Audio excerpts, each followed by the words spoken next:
at 6, many have argued for years the state car tax is unfair. It's considered the most regressive tax, and one lawmaker is now pushing yet again to try and get rid of it. Your chief political reporter, Susan Raff, is live at the state office building right now with more on this tonight. Susan?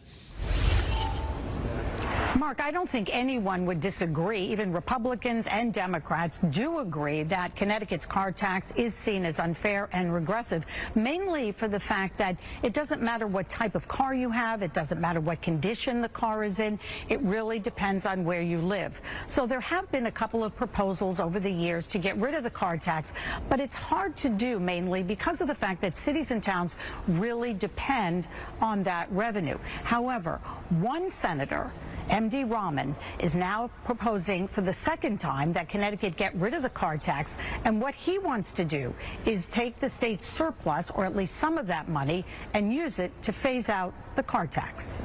$100 million, $50 million, $20 million, or $200 million.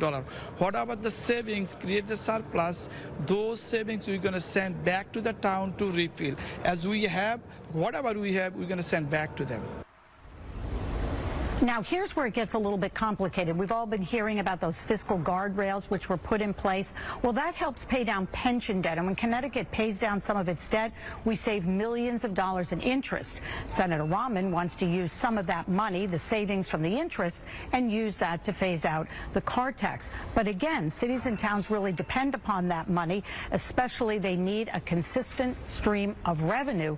So unless that can be guaranteed, cities and towns are going to have a hard time with that. This proposal will have to get through the Finance Committee in order to get to the General Assembly. Your chief political reporter, Susan Raff, Channel 3 Eyewitness News, live in Hartford tonight. All right. We will see what happens with that, Susan. Thank you.